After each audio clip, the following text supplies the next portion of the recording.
toog waxtaan pour siiwal benn dispositif bu bees bu ñëw di accompagner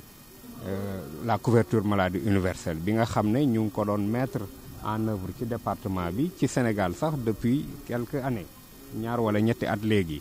Et donc fii ñu ci toll dañoo dem ba yëg ne couverture bi waratul nekk rek ak structure publique yi maanaam hôpitaux publics yeeg dispensaires publics yeeg centre de santé yi léegi war nañ ko élargir dugal ci privé bi maanaam cabinet privé yeeg yooyu ba mun a permettre population yi ñu mun a am accès à des soins voilà beaucoup plus importants donc loolu mooy soloy daje bi tey loolu nag lay ñu fi waa agence bi indiloon tey ñu woo Thiès yëpp toutes les composantes de la vie économique et sociale de Thiès ñu ñëw toog waxtaan ak ñoom ci loolu wan leen fi nga xam ne loolu foofu lañ ci bëgg a jëm et donc loolu ñu ngi sant yàlla bi mu fekkee ne département de Thiès dafa bokk ci 7 départements yi biir Sénégal yi nga xam ne ñoom foofu la ñu war a njëkk a doxal loolu ci biir réew mi donc buñ ko ci doxalee alors ci résultat yañ cey am la ñuy mun a xam nag ndax dañ koy lawal ci biir réew mi wala déet mais am nañ yaakaar ne dinañ ko Thiès dina relever défi boobu buñ defee choix boobu nag du wut lu gratuit choix boobu dañ ko tànn boobu ñu tànn Thiès daa am ci fuñ ko teg donc Thiès dafa bokk ci ñi gën a xarañ ci wàllu mutuelle ci réew mi li am Thiès ci wàllu mutuelle néew na nga gis ko feneen fudul fii donc yoon la bu ñu amee programme bu mel nii war ko tester ci biir réew mi tànn Thiès pour tester ko fa loolu nag dina am njëriñ lu rëy ci biir askan bi puisque tey askan bi dootul nekk ne bu ñu soxlaa faju ci biir mutuelle yi ànd ceeg mutuelle yi ci hôpitaux yi wala dispensaires yi wala centre de santé yi rek la ñuy dem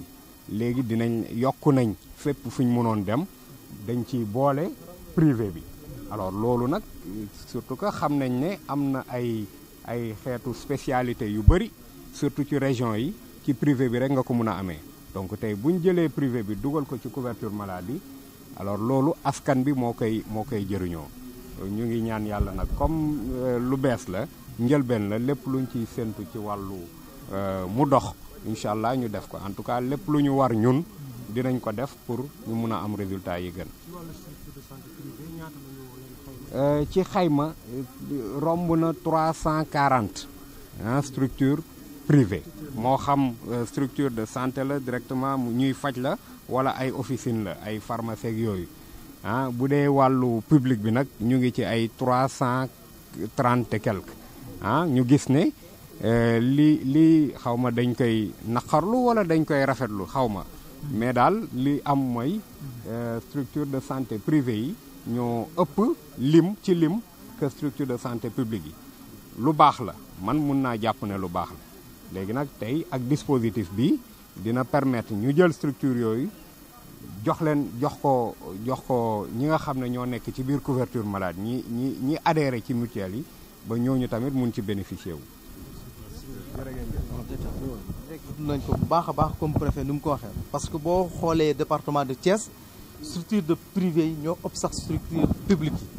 yi bu ñuy wax couverture maladie universelle nag pour que couverture maladie universelle soit vraiment universelle il faut que structure privée yi ñu bokk ci mënoo def couverture maladie universelle te structure de privé yi bokkuñu ci looloo tax ñu ne dañuy lëkkaloo ak alliance pour le secteur privé de la santé l'union nationale des mutuelles de santé communautaire ak SOPSPLUS pour tëral benn projet pilote boo xam ne dañ koy dérouler ci 3 départements pilote mun a permettre képp koo xam ne bokk nga ci mutuelle de santé boo demee structure publique li ngay laaj amul foofu nga mën a dem structure privée yi amoon ka fa am parce que am na prestation yu bëri ak spécialité lu bëri yoo xam ne des fois surtout dans les régions boo fa demee clinique nga ko mën a am muy rajo wala yeneen analyse yoo xam ne par exemple clinique nga ko mën a def loolu tax vraiment ñu ne programme couverture maladie universelle dafa war a indi lu bees comme ça secteur privé également gis seen wàll. xëy na jafe-jafe bi mooy wàllu fay même structure publique yi. ba léegi ñu ngi laaj koppar est-ce que waaw structure privée publique yi ñu ngi laaj koppar waaye nag lu ma bëggoon wax loolu alhamdulilah depuis un certain moment comme agence couverture maladie universelle en rapport avec le ministère de la santé ak ministère de l'économie et des finances jël nañ ay dispositions ba remboursement yooyu commencé nañ ko commencé nañ di fay initiative de gratuité yi en termes de remboursement commencé nañ également subventions yi nga xam ne mutuelle de santé amoon nañ ko pour bénéficiaires yi commencé nañ ko fay bu ma fa fu mu toll nii y a de cela un mois on a viré 1,242 milliards aux mutuelles de santé te loolu également dossier de demande de remboursement yu nekk agence couverture maladie universelle ñu ngi koy traité am defar nañ ay requêtes pour ñu continuer remboursement donc juste pour dire que agence couverture maladie universelle tey taxaw na en rapport avec ministère de la santé bi nga xam ne mooy suñu tutelle pour vraiment régler question de remboursement yooyu léegi nag maa ngi rafetlu également attitude prestataires privés yi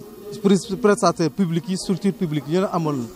retard de paiement ak dette yooyu parce que en réalité il faut le dire ñooñu ñoo bokk ministère war nañ mën a toog waxtaan ba juboo ci ay kaddu te fort heureusement loolu am na parce que ñëpp xam nañu également agence couverture maladie universelle ak structure publique yooyu nga xam ne ay bërëbu fajukaay la même ministère de la santé lañ rek donc loolu vraiment waratu mën a am problème ñu ngi commencé rembourser et bu soobee yàlla incha allah dynamique boobu agence couverture maladie universelle dina continuer. bon loolu dinañ ko xool parce que lu ñu def nii ak privé bi ça sera la même démarche maintenant privé bi nag processus bu ñu lancé tey Thiès processus phase d'information la dinañ gën a toogaat gën a càmbaraat par exemple tarif yi ak coût yi les tarifs de prestation naka la ñuy fay mutuelle de santé bu contractualisé avec le privé ñaata lay fay loolu yëpp également ci feuille de route bi ñu élaboré maanaam fu ñu war a dem ci projet bi loolu yëpp dinañ ko saytu ak acteurs yi nga xam ne ñoo nekk au niveau opérationnel pour que projet boobu buñ ci sooboo rek duñ ci am ay jafe-jafe. projet bi kañ lay démarrer. daanaka démarré na parce que en fait bu ñu paree lii dinañ taxawal benn kuréel bu ñu tuddee comité ad hoc comité ad hoc boobu lu muy lan moo nekk principale mission waxtaan ak structure privée yi fi nekk borom clinique yi borom pharmacie yeneen xool naka lañ mën a démarrer rapidement processus bi signer convention ak mutuelle de santé yi prestation yi démarrer au niveau du privé. merci docteur Issa. di tasaare xabaar mais di weccante xalaat ci naka la ñuy def ba nga xam ne li nguuru Sénégal gi nam USAID ci ay projet taxaw pour jàppale ci nguuru Sénégal ndax képp koo xam ne feebar nga mun a faju mais pas faju kese noonu rek mais faj boo xam ne qualité la te ñëpp gis ci seen bopp ba tax na bi ñu xayma ñu gis ni bërëbu fajukaay yi bari nañ de ci li ñuy xam naan public li nga xam ne ci gouvernement bi la bokk mais ñi nga xam ne dañuy ñëw ubbil seen bopp ñu jox leen autorisation soo ko xaymaa moo ëpp ci Sénégal te gis nañu ne spécialiste ci ñoom la gën a bari gis nañ tamit laboratoire yu mag yeeg ñi def rajo yu mag yeeg yooyu ci ñoom la gën a bari te population bi soxla nañ ko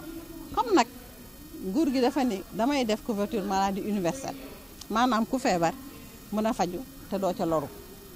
xam nga kooku soo ko bëggee def pour dajale Sénégal yëpp mënuloo bàyyi pàcc